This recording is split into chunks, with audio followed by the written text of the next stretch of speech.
La noche tenía ese olor a tierra mojada que solo da la lluvia cuando no la espera nadie. Cuando cae sin aviso sobre el polvo de junio y levanta ese vapor que sabe a raíz y a cosa viva, a promesa que el campo hace y casi nunca cumple. Esa noche, en el sur de Texas, donde el mezquite crece torcido como hombre que cargó demasiado, donde el río Nueces pasa quieto y verde y tramposo, esa noche alguien estaba corriendo. No corría de miedo. Hay que entender eso desde el principio, compadre, porque si uno empieza pensando que Gregorio Cortés corría de miedo, ya no va a entender nada de lo que vino después. Corría porque la tierra lo llamaba. Corría porque 400 millas de chaparral y caliche y noche cerrada fueron el único camino que le quedó a un hombre que no supo doblarse cuando el mundo le ordenó que se doblara. 500 hombres lo buscaban. 600, dicen algunos. 3 regimientos de Rangers con sus rifles Winchester y sus caballos de raza y su certeza de que un mexicano solo no podía durar más de un día en ese desierto. Pero Gregorio Cortés duró 13 días, duró 400 millas, y cuando por fin se detuvo, no fue porque lo atraparon, fue porque él decidió que ya era suficiente. Eso es lo que no cuentan en los periódicos gringos, eso es lo que se canta en los corridos, pero que la gente no siempre escucha bien. Eso, compadre, es lo que yo le voy a contar esta noche. Yo soy don Julián, siéntese tantito. Lo que sigue no es historia de libro, es de las que se cuentan en voz baja, junto al fuego, cuando los niños ya duermen y los hombres todavía no. Y antes de que me olvide, suscríbase al canal y dele a la campana, porque estas historias no llegan a todos, nada más a los que las buscan. Gregorio Cortés nació entre Matamoros y Reynosa, en ese pedazo de tierra que no es de nadie y es de todos, donde el Bravo es frontera para los que llegaron después, pero nunca fue frontera para los que ya estaban. Nació en 1875, año de sequía y año de luna rara, según le contó su madre cuando él todavía era chamaco y todavía creía que las madres no mentían. La familia cruzó cuando Gregorio tenía 12 años. Cruzaron hacia Texas, no porque Texas fuera mejor, sino porque la pobreza tiene su propia geografía y a veces te mueve aunque no quieras. Se instalaron cerca de Manor, en esa llanura plana y sin gracia donde el calor aplasta todo en verano y el norte hiela todo en enero. Y no hay término medio, no hay misericordia climática para los pobres que siembran en ella. Gregorio aprendió desde niño lo que aprenden los hijos de braceros y medieros, que el cuerpo es herramienta y que hay que cuidarlo porque si se rompe, no hay quien lo repare. Aprendió a montar antes de saber leer. Aprendió a hablar inglés antes de saber que el inglés era el idioma del poder y el español el idioma de la resistencia. Aprendió que los Rangers existían, que los sheriffs existían y que ninguno de los dos existía para proteger a un hombre con apellido mexicano y callos en las manos. Para cuando tenía 26 años, Gregorio y su hermano Romaldo rentaban tierra en el rancho Tulmeyer, 10 millas al poniente de Kennedy, en el condado de Carnes. Tierra buena para el maíz si el agua llegaba, que no siempre llegaba. Tierra de hombre pobre que trabaja duro y come poco, y duerme en catres de ixtle, y amanece antes que el sol, porque el sol no espera deudas. La casa era de adobe con techo de lámina que sonaba cuando llovía, como si alguien lanzara piedras desde arriba. Adentro, un altar en el rincón con la Virgen de San Juan de los Lagos que la madre de Gregorio había traído envuelta en su rebozo desde el otro lado. Una veladora roja que nunca se apagaba del todo. Y el olor permanente a copal barato y frijoles de olla. Las tortillas de la mañana se hacían en comal de barro, siempre las mismas tortillas de maíz azul que su madre había aprendido a hacer desde niña y que Gregorio comía de pie junto al comal, sin sentarse, porque el trabajo no esperaba que uno terminara de desayunar. Afuera, un corral donde dormían 3 yeguas flacas y un potro joven que Gregorio había comprado con lo que ahorró en 4 meses de trabajo sin descanso. El potro se llamaba el Cenizo porque era del color del cielo cuando va a llover.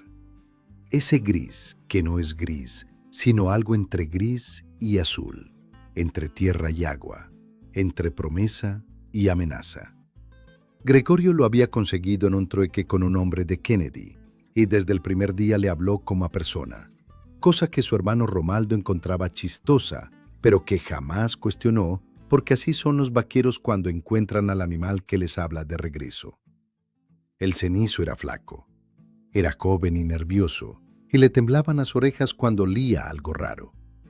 Tenía las costillas marcadas bajo el pelo, esa marca de animal que ha pasado temporadas malas, y los cascos sin errar, porque errar costaba, y el dinero no alcanzaba para todo. Pero tenía ese fondo de caballo que no se aprende ni se compra, ese fondo que solo se trae de nacimiento, las ancas largas para el galope, el cuello que se arqueaba solo cuando estaba contento, los ojos café oscuro con una luz adentro que parecía siempre estar calculando distancias. En las mañanas, cuando Gregorio salía a darle agua, el cenizo lo esperaba junto a la tranca del corral con el hocico estirado, reclamando la tortilla que Gregorio casi siempre guardaba del desayuno para él. Era un hábito entre los dos, un pacto que ninguno había propuesto, pero que los dos cumplían. El animal metía el hocico en la palma de Gregorio y la tortilla desaparecía, y luego el cenizo resoplaba una vez y volvía a su esquina del corral, satisfecho con esa satisfacción modesta de los que no piden más de lo que saben que les va a dar el mundo. La pasión de Gregorio Cortés eran los caballos, no las carreras, no las apuestas, no la velocidad de la que presumen los que no la conocen. Los caballos mismos, el idioma particular que tienen los caballos para decir que tienen miedo o que están cansados o que algo en el viento no les cuadra. Gregorio los leía como otros leen el cielo antes del temporal, y rara vez se equivocaba. Y esa habilidad, compadre, esa habilidad tan concreta y tan suya, fue exactamente la que empezó todo. Porque un hombre que sabe de caballos negocia caballos. Y negociar caballos en el sur de Texas en 1901 era, para un mexicano, caminar por el filo de un cuchillo sin saber que el cuchillo estaba ahí. Había un mundo de reglas en el condado de Karnes que nadie escribía en ningún papel, pero que todo el mundo cumplía. Un mexicano no podía vender caballos sin que alguien lo mirara de reojo. Un mexicano no podía prosperar sin que alguien lo viera como sospechoso. Un mexicano no podía decir no a un hombre de autoridad sin que esa palabra costara sangre. Esas eran las reglas del mundo, y Gregorio las sabía y las cumplía, y agachaba la cabeza cuando era necesario, y guardaba silencio cuando el silencio era la única moneda que le quedaba.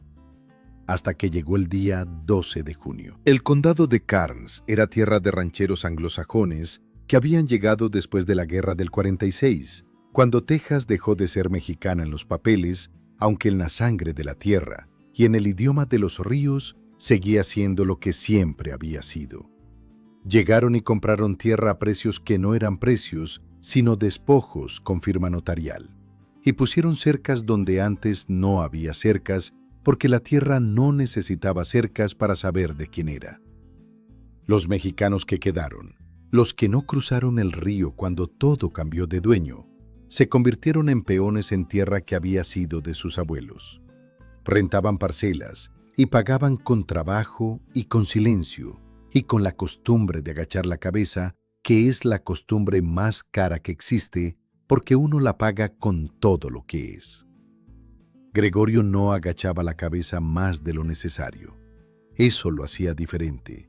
Y lo diferente en ese mundo no era virtud, sino peligro. Había un rancho grande al norte de Kennedy que pertenecía a un hombre llamado Horace Sutton.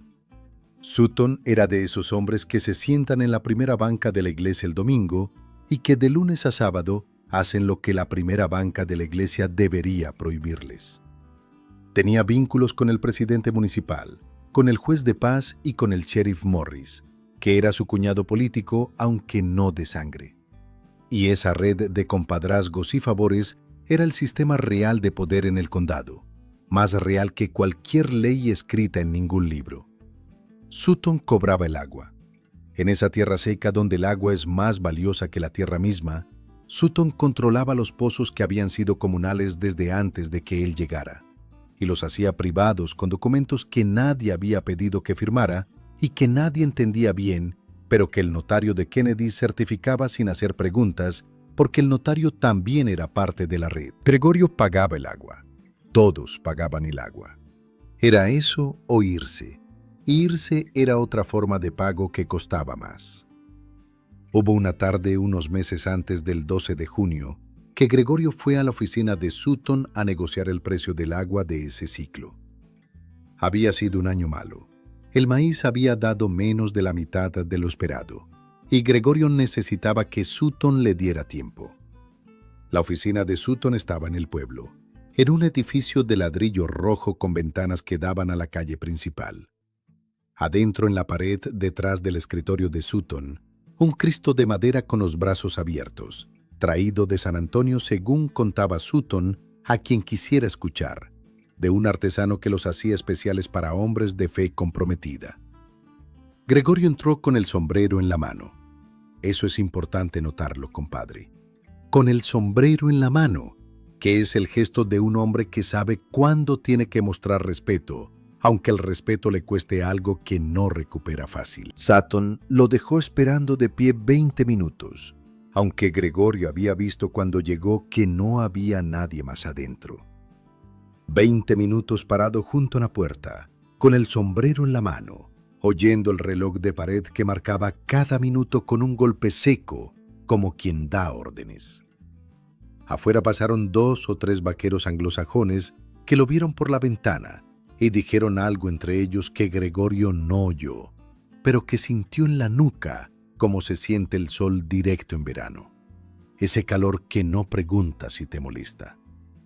Cuando Sutton por fin lo recibió, lo hizo sin levantarse del escritorio, sin ofrecerle asiento, con esa mirada de quien ya decidió lo que va a decir antes de que el otro abra la boca. Gregorio explicó la situación con pocas palabras. La cosecha baja, la necesidad de tiempo, su historial de pago, que era limpio desde que rentaba esa parcela. Sutton lo escuchó con los brazos cruzados y una expresión que no era exactamente burla, pero que tampoco era exactamente atención. Cuando Gregorio terminó, Sutton dijo en inglés, sin levantar la voz, con esa calma de quien sabe que no necesita levantar la voz para que las palabras pesen. No doy tiempo a gente que no da garantías, y tú no tienes nada que garantice nada. Había 2 hombres de Sutton sentados en la esquina de la oficina que Gregorio no había notado cuando entró. Los oyó moverse cuando Sutton terminó de hablar. Los oyó acomodarse en sus sillas con ese ruido de cuero y de hierro que hacen los hombres que llevan pistola y saben que usted lo sabe. Gregorio no respondió. Puso el sombrero en la cabeza, despacio, con el mismo cuidado con que lo había quitado, y salió de la oficina sin voltear. Afuera en la calle de tierra de Kennedy, con el sol de octubre aplastando todo, Gregorio Cortés caminó hacia su caballo sin apurarse y sin aflojarse. Y a nadie en esa calle se le hubiera ocurrido que ese hombre había salido de una humillación. Llevaba la espalda tan derecha como siempre, los pasos tan medidos como siempre, pero por dentro había algo que se apretaba, algo que no era rabia, porque la rabia es caliente y esto era diferente. Era frío y quieto y profundo como el agua de los pozos que ahora eran de Sutton. Algo que sabía que esa no iba a ser la última vez, que el mundo en el condado de Cairns estaba construido de una manera que hacía que esas conversaciones fueran inevitables, que se repitieran, hasta que un hombre se doblara o hasta que algo diferente pasara. Esa noche Gregorio le contó a Romaldo lo que había pasado. Romaldo era el mayor, más tranquilo de carácter, dado a aceptar las cosas como son porque esa era su manera de sobrevivir. Le dijo a Gregorio que pagara lo que pudiera y esperara a que la situación mejorara. Gregorio no respondió. Encendió la veladora roja del altar de la Virgen y se quedó mirando la llama un rato largo, con esa concentración que tienen los hombres cuando el fuego les está diciendo algo que todavía no pueden escuchar con claridad. Romaldo se durmió. La veladora siguió ardiendo. Fuera del rancho Tullmeyer, el chaparral olía a tierra seca y a ese olor particular de las noches de otoño en el sur de Texas, que no tiene nombre, pero que Gregorio conocía de memoria. El olor de un lugar que es suyo, aunque no lo sea en ningún papel. El sheriff del condado de Karnes se llamaba W.T. Morris. Brack Morris, le decían. Era un hombre grande, de esos que llevan la gordura como si fuera autoridad, con bigote rubio que se ensortijaba en las puntas y sombrero tejano que nunca quitaba ni en iglesia. Tenía una medalla de la Sagrada Familia colgada del cuello que le dio su madre cuando fue elegido sheriff, y la usaba visible sobre la camisa, como quien quiere que todos sepan que Dios está de su lado. En el juzgado de Karnes City, la foto de Morris colgaba entre la del gobernador y la de un Jesucristo de ojos azules que no miraba a nadie directamente. En la cantina, Morris pagaba la primera ronda los viernes y los comerciantes anglosajones lo querían. En la iglesia, donaba el diezmo con regularidad y el cura lo nombraba en sus plegarias públicas. Pero el rancho Tullmeyer quedaba lejos de la cantina y lejos de la iglesia. Ese 12 de junio de 1901, el sheriff Morris llegó a caballo con 2 diputados, uno de ellos llamado Von Choate, que hablaba mal el español y traducía peor, buscando a un ladrón de caballos descrito en el parte como un mexicano de estatura mediana. La descripción podía aplicar a 100 hombres en el condado. Choate la aplicó a Gregorio. Lo que siguió fue una conversación que nunca fue conversación, sino un malentendido construido sobre otro malentendido. Una cadena de palabras que Choate traducía mal y Morris interpretaba peor. Le preguntaron a Gregorio si había vendido un caballo. Gregorio dijo que no, que había vendido una yegua. En español la diferencia existe y es importante. En la cabeza de Choate, esa diferencia no llegó al inglés. Morris lo oyó mentir. Gregorio vio que Morris sacó la pistola antes de decir otra palabra. Lo que viene después, compadre, ha sido contado 1000 veces y cada quien lo cuenta a su modo. Lo que le cuento tiene el peso de lo que sé. Romaldo vio que su hermano estaba desarmado y se lanzó al sheriff. El sheriff disparó a Romaldo. Romaldo cayó y la sangre empezó a pintar el polvo de ese color que no es rojo, sino algo más oscuro, algo que no tiene nombre fácil. Y Gregorio Cortés, que sí llevaba pistola en la cintura, disparó. Y el sheriff Morris cayó también. No hubo silencio después. Hubo el tipo de ruido que hace el mundo cuando algo se rompe y ya no tiene forma de componerse. Gregorio intentó llevar a Romaldo a Kennedy para que un médico lo atendiera. 10 millas de camino de tierra con un hombre herido en el anca de su caballo y la certeza de que atrás venían más. Los diputados que escaparon iban ya a despertar al condado entero. Gregorio dejó a Romaldo con una familia mexicana que los conocía, que los quería, que abrió la puerta sin preguntar, porque en ese mundo había un código de solidaridad que no estaba escrito en ningún papel, pero que era más real que cualquier ley del condado. Y entonces comenzó a correr. No corría de miedo, ya dije eso. Corría porque era lo único que tenía sentido. Corría porque quedarse era morir. Y él sabía que no había hecho nada malo, que había matado a un hombre que primero intentó matarlo a él, y que esa verdad no le iba a importar a ningún jurado anglosajón en el condado de Karnes en el año de 1901. La noche del 12 al 13 de junio, mientras descansaba en un llano sin nombre, en ese momento donde el cuerpo exige lo que la voluntad le niega, Gregorio Cortés hizo algo que no contó nunca a nadie, pero que los corridos adivinaron sin saberlo. Metió la mano en el bolsillo del pantalón y sacó un escapulario pequeño del color del barro, con la imagen de la Virgen de Guadalupe tan gastada que casi no se veía, que su madre le había cosido en la ropa interior cuando él tenía 7 años y que él había transferido de prenda en prenda sin nunca dejarlo ir. Lo tuvo apretado en el puño. No rezó en voz alta. No rezó con palabras ordenadas.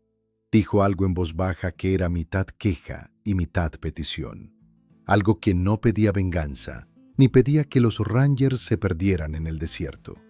Algo que solo pedía que si él iba a morir, que fuera con la dignidad con la que había vivido. Que si iba a caer, que cayera de frente y no arrodillado. El chaparral olía a humedad y a pólvora vieja. Las estrellas estaban demasiado claras, como cuando el aire está limpio de polvo y uno se siente más pequeño de lo que conviene.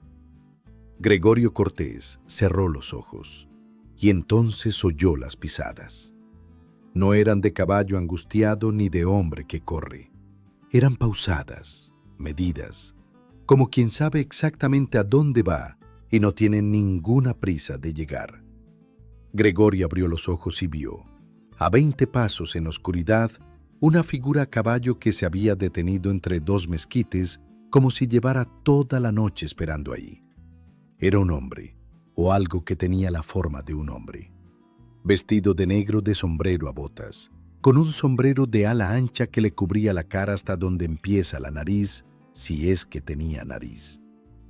El caballo bajo él era negro también, pero de un negro que no era el negro normal de los caballos negros, sino algo más profundo, como si ese animal absorbiera la oscuridad en lugar de reflejarla. Gregorio no preguntó quién era.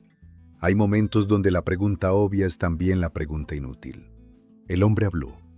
Su voz era tranquila, como pozo hondo. Tranquila con esa tranquilidad que da haber visto muchas cosas y haber entendido que las cosas son lo que son y no lo que uno quiere. Dijo, Gregorio, solo eso, su nombre, sin apellido, sin señor, sin por favor. Gregorio no preguntó cómo sabía su nombre.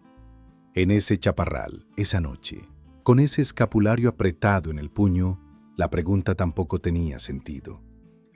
El hombre del caballo negro desmontó sin hacer ruido, como si sus botas no pesaran nada sobre la tierra.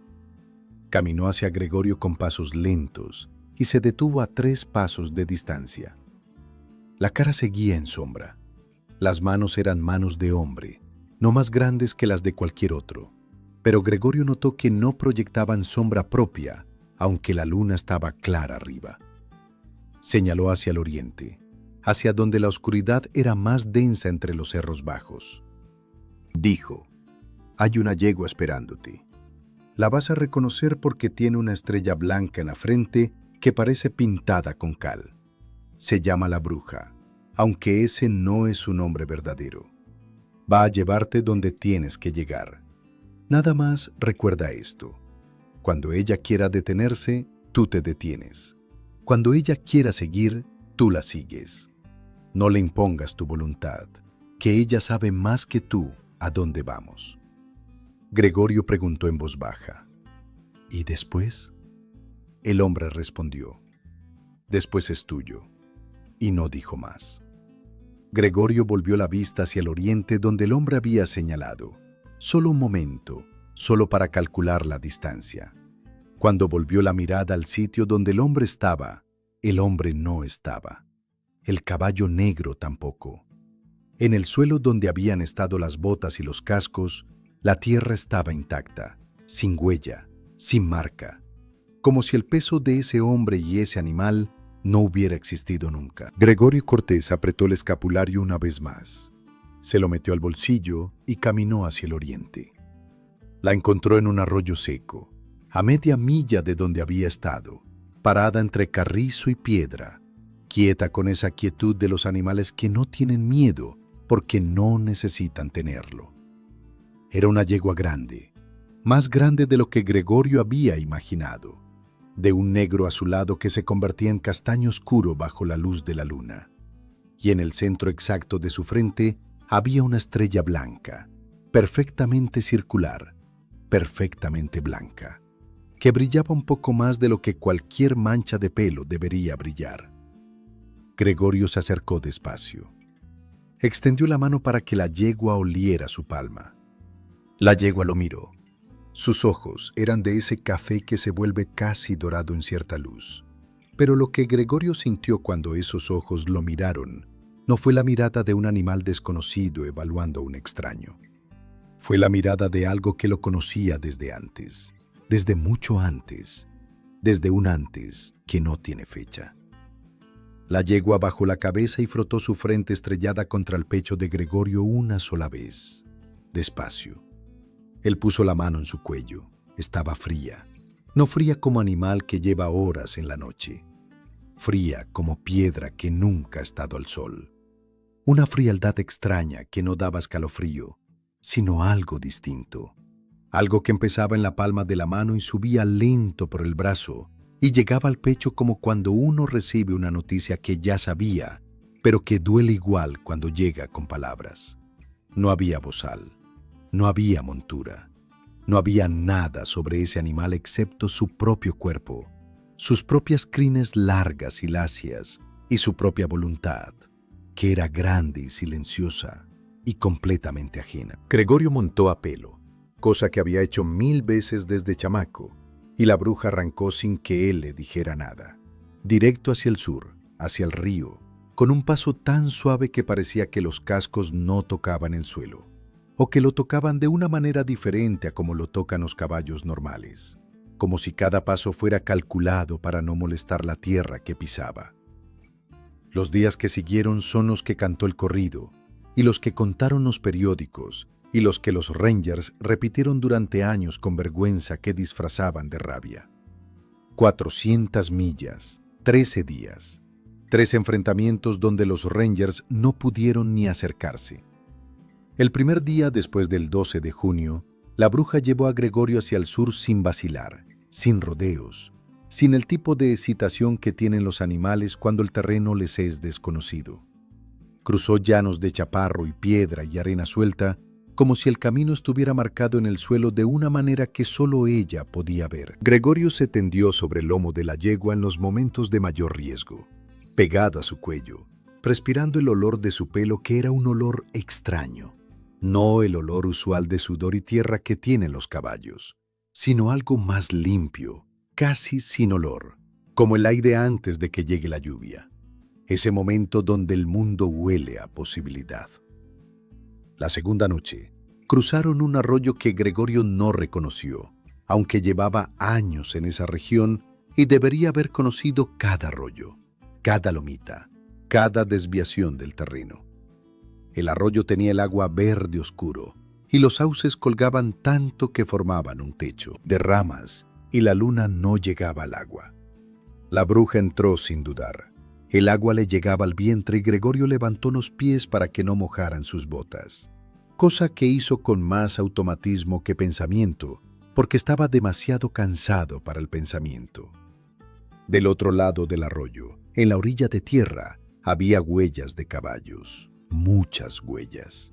Un poce que había pasado hace horas o hace minutos. No había forma de saber.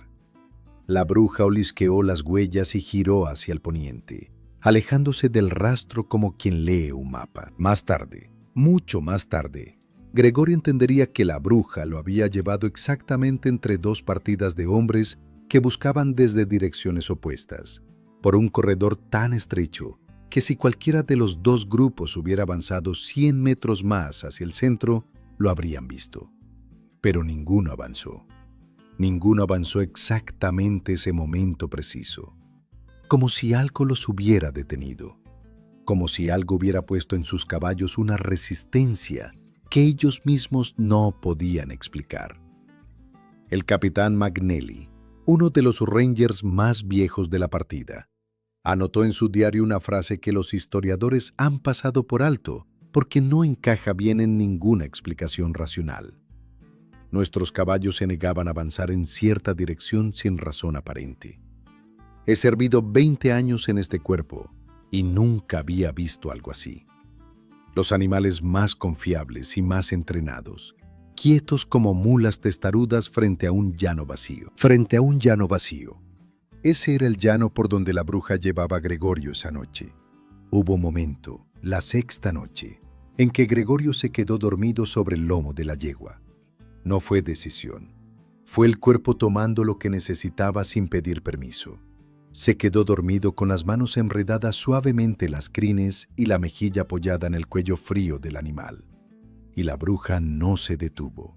No cambió el paso, no hizo ningún movimiento brusco que pudiera tirarlo. Caminó. Caminó las horas que Gregorio necesitó dormir, directo hacia el sur, con el mismo paso pausado y sin esfuerzo.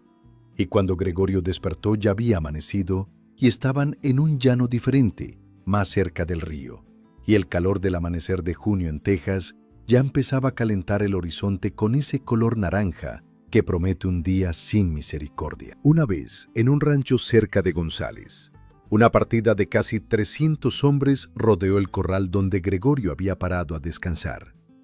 300 hombres con rifles y linternas, y perros de rastreo que habían seguido el rastro sin problema hasta ese punto, y que en ese punto, de pronto, ya no tenían rastro que seguir. Los perros se sentaron en círculo. Eso es lo que contó después uno de los Posemen, un hombre de Seguín que se llamaba Hatch y que no era dado a inventar cosas raras. Los perros se sentaron en círculo y levantaron el hocico al aire y no ladraron. Solo gimieron muy quedo, como hacen los perros cuando algo está fuera de lo que un perro puede procesar. Gregorio saltó el corral en oscuridad y la bruja saltó con él sin ruido, sin esfuerzo aparente, como si el cerco de madera fuera un charco que se brinca sin pensar. Los 300 hombres oyeron el salto, pero no lo vieron. Cuando sacaron las linternas hacia el llano que había del otro lado del corral, no había nada. Ni polvo levantado, ni rastro, ni el sonido de cascos alejándose que debería haber sido audible en esa noche sin viento. Solo el llano quieto y las estrellas. Un ranger de apellido Ali, de los más jóvenes de la partida, dijo en voz baja, pensando que nadie lo escuchaba: «Eso no es hombre, eso es otra cosa». Nadie le respondió, pero nadie lo contradijo tampoco. Hubo una noche, la 10ª noche, donde Gregorio paró en un arroyo para dejar beber a la bruja. Él también bebió del arroyo, de rodillas en la piedra, con las 2 manos juntas recogiendo el agua que sabía a mineral y a tierra y a cansancio. El agua estaba fría como estaba fría la bruja, siempre de esa temperatura que no pertenece al verano de junio en el sur de Texas. Gregorio se quedó mirando a la yegua beber. Ella bebía despacio, sin urgencia, sin el ruido seco y rápido de un animal con sed de varios días. Bebía como quien cumple una formalidad, no como quien necesita. Él notó entonces lo que ya había notado antes, pero a lo que no había querido darle nombre. La bruja no sudaba. 10 días de galope en el calor de junio, 10 días de carreras nocturnas y trechos a pie y terreno de piedra. Y ese animal no tenía una sola marca de sudor en el lomo, en el cuello, en los flancos. Estaba exactamente tan limpia y tan seca y tan fría como la noche que la encontró en el arroyo. Gregorio Cortés puso la mano en el cuello de la yegua y se le apretó algo en la garganta. Ese nudo que no es de cuerda, sino de algo más viejo que la cuerda. Algo que viene de cuando uno entiende que está recibiendo un favor que no puede pagar y que va a tener un precio que aún no conoce, pero que ya puede sentir venir, lento y seguro, como el norte en diciembre. En voz baja, tan baja que las palabras casi no eran palabras, sino aliento organizado, dijo: «Gracias». La bruja levantó la cabeza del arroyo y lo miró. Sus ojos en oscuridad no reflejaban la luna. Nada reflejaban. Eran profundos como pozos donde la luz entra y no sale. Hubo una noche, la 7ª, donde Gregorio descansaba en un llano cerca de Campbellton y oyó la tambora. Una tambora de rancho, ese sonido grave y redondo que solo tiene la tambora norteña cuando la tocan de noche y el aire lleva el sonido lejos, que puede recorrer millas sin perder su peso. Oyó la tambora y algo en él se acomodó. Algo que llevaba 7 días tenso se soltó un poco, porque la tambora es el sonido de la gente que uno conoce, el sonido de las fiestas y de los cumpleaños y de los velorios, el sonido completo de la vida mexicana en ese pedazo de Texas que seguía siendo mexicano, aunque los papeles dijeran otra cosa. La bruja también oyó la tambora. Levantó la cabeza hacia ese sonido y las orejas se le fueron hacia allá, atentas, como hacen los caballos cuando algo les llama la atención sin asustarlos. Y Gregorio, mirando a ese animal que no era de este mundo, levantar las orejas ante el sonido más de este mundo que existe, sintió por primera vez en 7 días algo que no era miedo, ni cansancio, ni urgencia. Sintió algo parecido a la ternura. Una ternura tranquila, sin nombre, de las que no se explican, sino que se cargan. El 9º día, los perros de rastreo lo encontraron cerca de un rancho entre González y Belmont. Era de noche todavía. Los perros siguieron el rastro hasta el corral del rancho y ahí, como el Postman Hatch contaría años después, con voz de quien todavía no puede explicárselo, los perros se sentaron en círculo y se quedaron callados. No ladraron.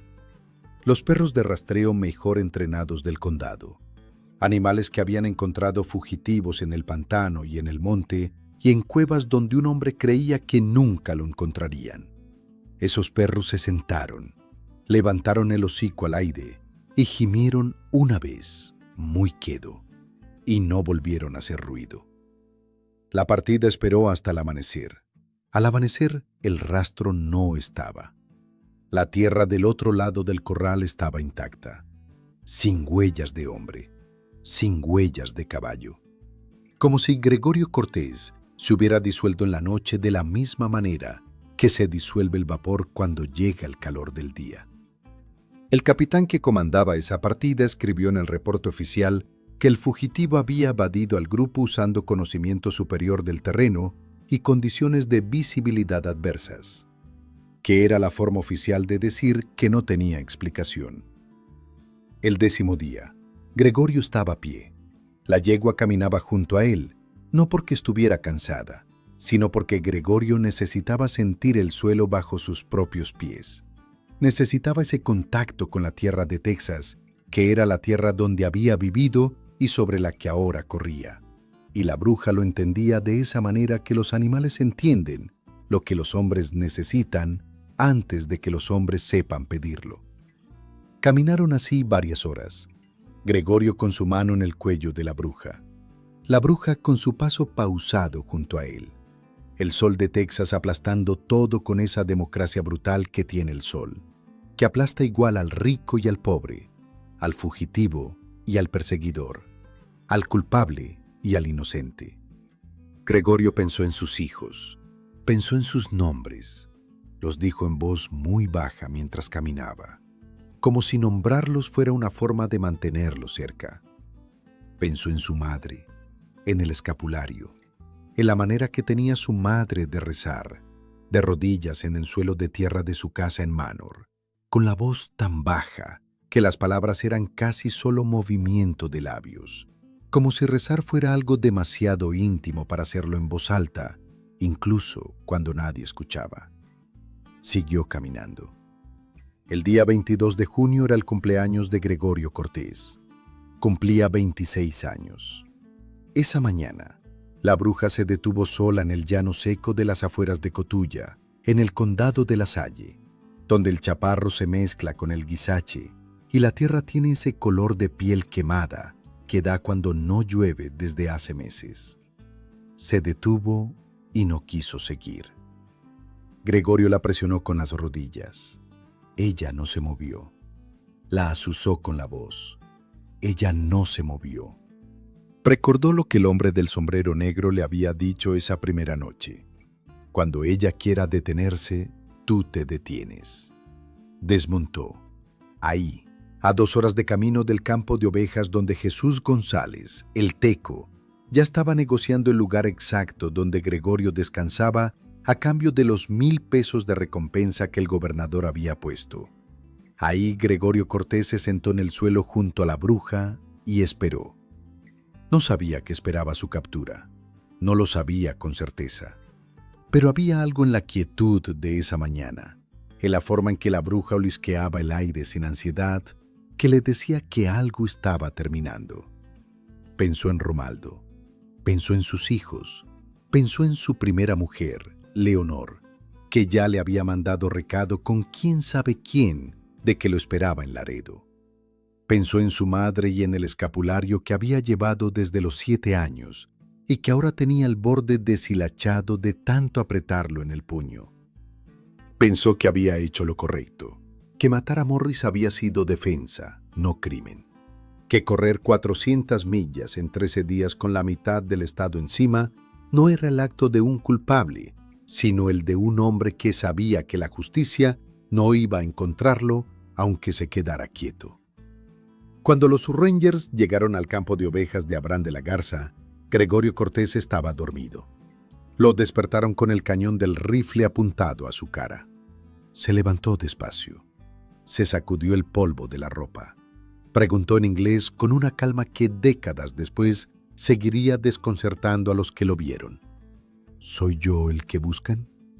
El capitán Rogers dijo que sí. Gregorio Cortés se entregó sin palabras más. No había rastro de la bruja. Los Rangers que llegaron por todos lados no vieron ningún caballo cerca del campo de ovejas, excepto los animales del propio de la Garza, que estaban en el corral y que a nadie le interesaron.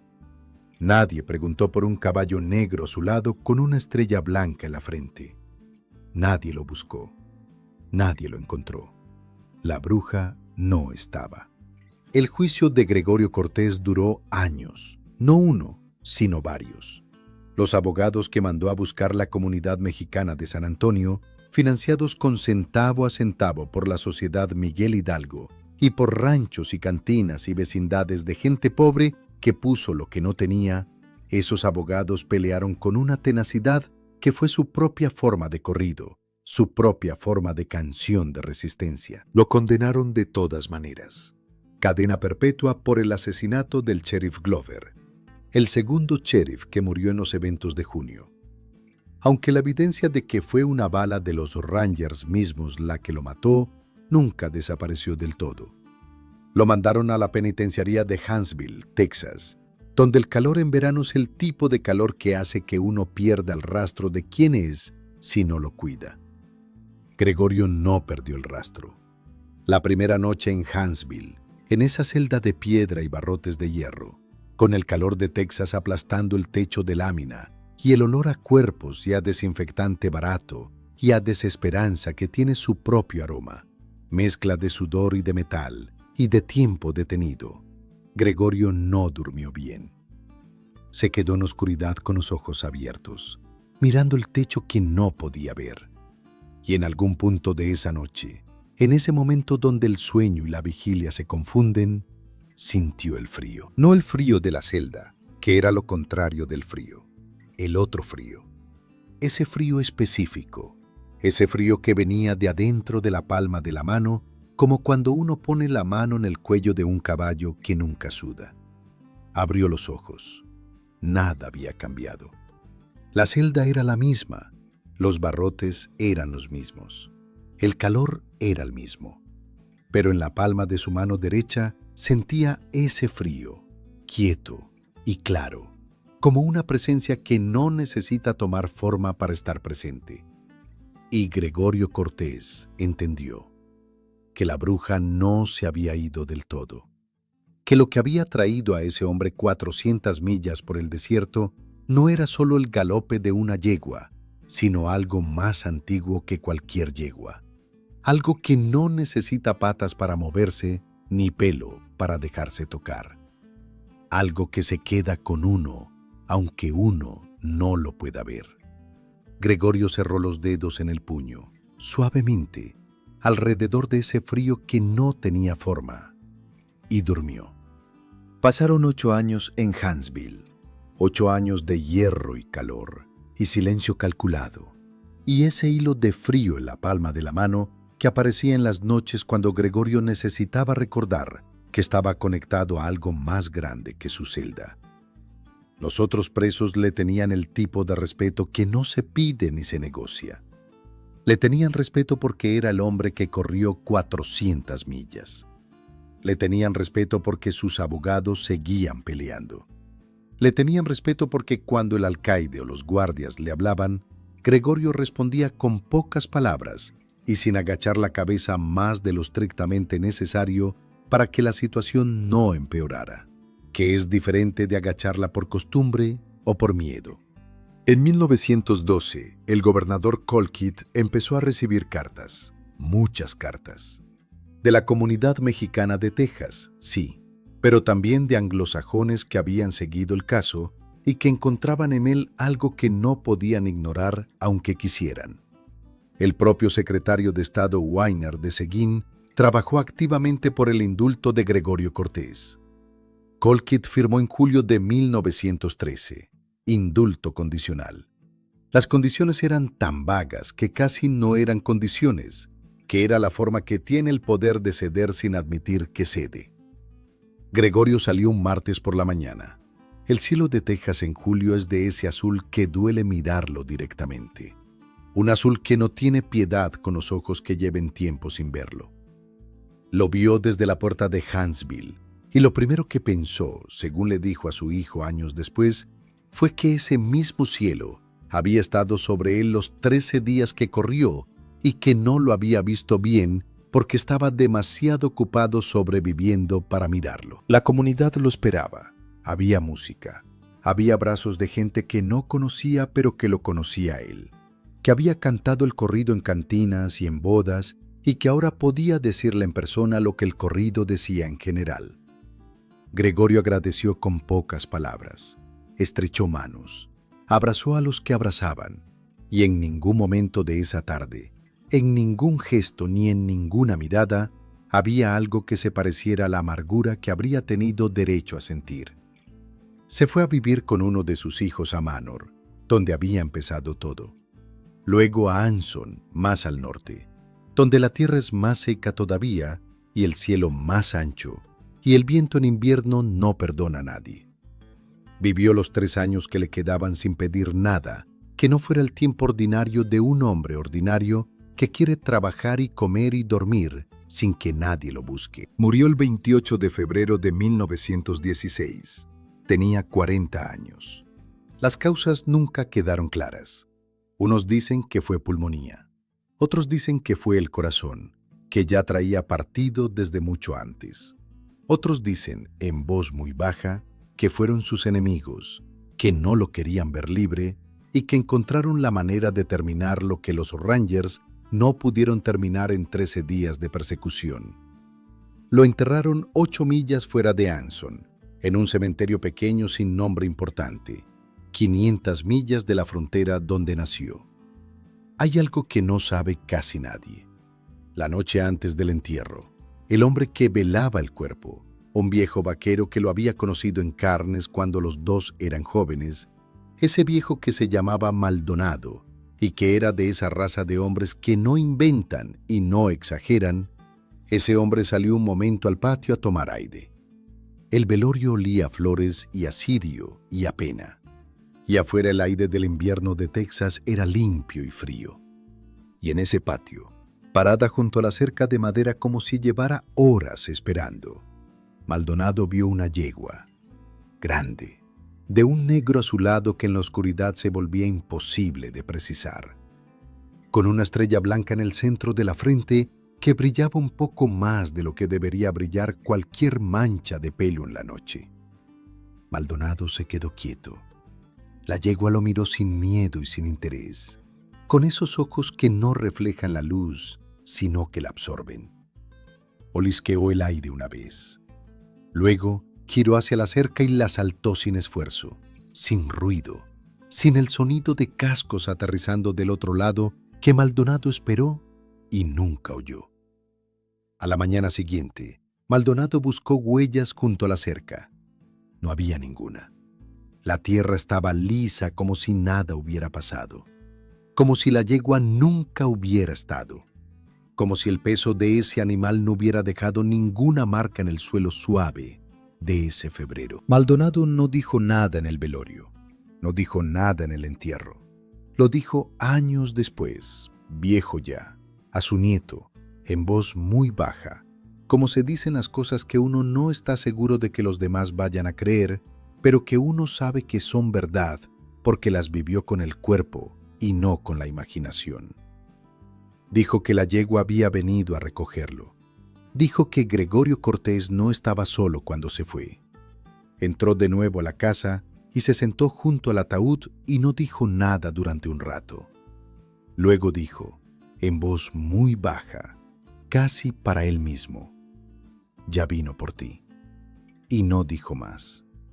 Yo no sé, compadre, si eso es verdad o si es lo que uno construye cuando quiere creer que los buenos no se van solos. No sé si la bruja era un regalo de Dios o una trampa del diablo disfrazada de animal fiel. No sé si el hombre del sombrero negro que entregó esa yegua en el chaparral era ángel o era algo que no tiene nombre en ningún catecismo. Lo que sí sé es esto. Gregorio Cortés corrió 400 millas con ese animal y nadie lo alcanzó. Que 400 millas es una distancia que no se hace sin ayuda, no en 13 días, no en junio, no con el estado entero encima. Que la bruja nunca sudó ni se cansó ni dejó huellas y que los perros más finos del condado de Karnes se sentaron en círculo y gimieron cuando olieron su rastro. Y que al final, cuando ya fue suficiente, cuando Gregorio Cortés decidió que era suficiente, fue él quien se entregó. No lo atraparon, lo decidió él.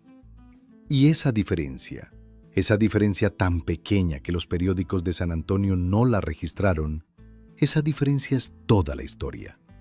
Un hombre al que nadie pudo doblar, un animal que no era de este mundo, y una deuda que se cobró años después, calladamente, en un patio de invierno en Anson, Texas, a 500 millas de la frontera donde empezó todo.